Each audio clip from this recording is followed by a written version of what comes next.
Hi friend, good morning, back to my channel Sulekha Sharma YouTube family. তোমরা কেমন আছো? ভালো আছো? তোমাদের আশীর্বাদে অনেক ভালো রয়েছি। দেখো, শ্বশুরবাড়ি চলে আসছি, দুদিন হয়ে গেছে। ব্লগ সেই মতন করা হয় না, বাড়িতে কাজ চলছে বলে মার্বেল ফার্বেল বসানো হচ্ছে। আর হচ্ছে বাথরুম ঘর বাইরেও রয়েছে, আবার ভেতরেও 3টে বাথরুম ঘর করা হচ্ছে। ওই জন্য সেই মতন ব্লগ করতে পারছি না, এত কাজ হচ্ছে বলে। যেইটুকুন পারছি সেইটুকুন আপনাদের সঙ্গে শেয়ার করব।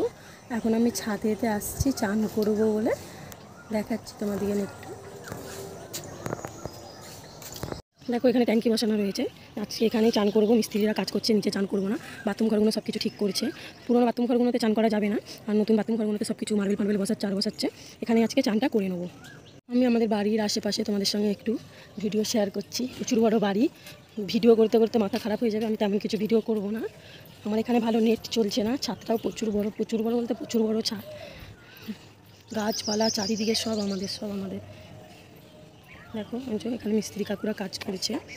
সব ঘুরে যেইটুকু যতদূর চোখ যাবে ততদূর আমার শ্বশুরের জায়গা জমি। আর দেখো, পুকুর, কাঁঠাল গাছ, আম গাছ, জাম গাছ, এমন কোনো গাছ নেই যে রয়েছে। দেখো, আম বেশি ধরে না, অল্প অল্প আম ধরেছে। আমার শ্বশুরমশাই বসে রয়েছে। আর এই জমিটাও আমাদের। ছাদটা প্রচুর বড়। তোমাদেরকে পরে ভিডিও করে দেখাবো। যেটুকুন পাচ্ছি তোমাদেরকে তুলে ধরার চেষ্টা করেছি। আম গাছটা এবারে আম হয় না। দেখুন, এই যে এখানে পাট লাগিয়েছে।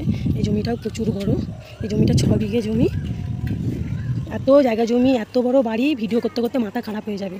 এটা পেয়ারা গাছ, এখনো পেয়ারা ধরেছে, বড় হয় না এখনও। একবারে চান ফান করার পর তারপরে আসছি তোমাদের কাছে। দেখো, মাসি চলে আসছে, নিচে কাজ করে দিয়েছে। কাজ করার পর আমার ঘরে কাজ করতে আসছে। ঝাড়ু মারা হয়ে গেছে, পোছাটা মারার পর এবার জামা কাপড়গুলো কেচে ধুয়ে ছাদেতে মিলে দেবে। আপনারা দেখতে থাকুন।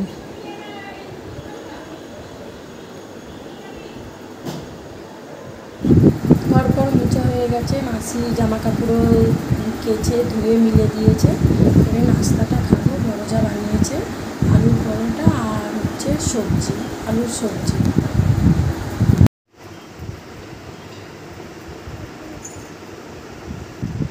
আমি খাবো, বড় মেয়ে খাবে আর ছোট মেয়ে খাবে। চলে এসো খাও। পরে দেখা হচ্ছে তোমাদের সঙ্গে। খাওয়া দাওয়া হয়ে গেছে, নাস্তা খেয়ে নিচ্ছি। যা পরোটা দিয়েছিল পরোটা খেয়েছি।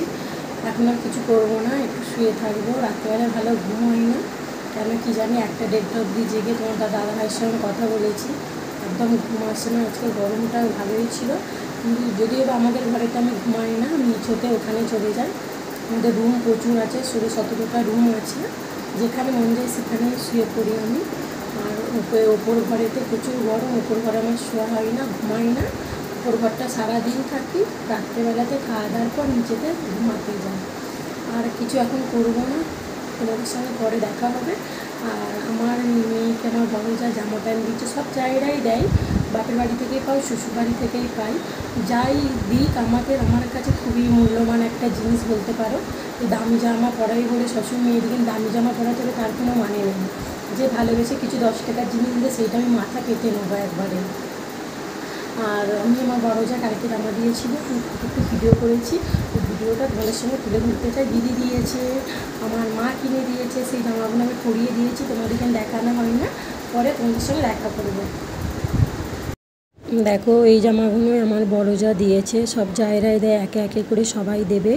বাপের বাড়ি থেকেও জামা পেয়েছি, দিদি দিয়েছে, বোন দিয়েছে, সবাই দিয়েছে। সব কিছুই আপনাদের সঙ্গে শেয়ার করব। ওটা বড় মেয়ের দেখালাম লালটা, আর এটা ছোট মেয়ের। জামাগুলো খুবই ভালো লাগে, দামি জামার থেকে এই জামাগুলো পরতে খুবই অধিক ভালো লাগে। দেখো, এবার রান্নাবান্না হয়ে গেছে, এবার খাবো। দেখো, মাছের ঝাল হয়েছে, শাক ভাজা, কুমড়ো শাক চচ্চড়ি, ডাল আর আম। একবারে বিকেলবেলায় দেখা হচ্ছে। দেখো, ফুচকাওয়ালা পুরো আমাদের বাড়িতেই চলে আসে, সব কিছু বাড়িতেই চলে আসে। আমাদের বাড়ির বউয়েরা বাইরে অত বেরোয় না। এখান থেকে যাচ্ছিল, জানে যে আমি চলে আসছি বলে, কেউ বলেছে, আমি বলে রেখেছিলাম। ওই জন্য বাড়িতে চলে আসছে। এখানে ফুচকা খাওয়া হয়ে যাবে। একবারে সন্ধেবেলায় নাস্তা তখন আসবো। সন্ধেবেলায় নাস্তা চপ, বেগুনি, দই, সিঙ্গারা, চিকেন পকোড়া। নাস্তাটা আজকে মজা করে প্রচুর এনজয় করে খেলাম। আপনারাও তো এইভাবে খাও, অবশ্যই কমেন্ট করে জানাবে। দেশে আসছি মনে এইসব খাবার দাবার না খেলে হয়? ওখানে তো এরকম টেস্টি পাওয়া যাবে না। একবারে রাত্রেবেলায় আজকে রান্না হবে না, বিরিয়ানি হবে। দেখো রাতের বেলায় ডিনার, এখন 9:30 বাজছে, এখনই বিরিয়ানি খেয়ে নেবো। এনেছে আমাদের দোকানের ভাইপো এনে দিয়েছে। তোমরা সবাই ভালো থাকবে, সুস্থ থাকো। Bye, good night.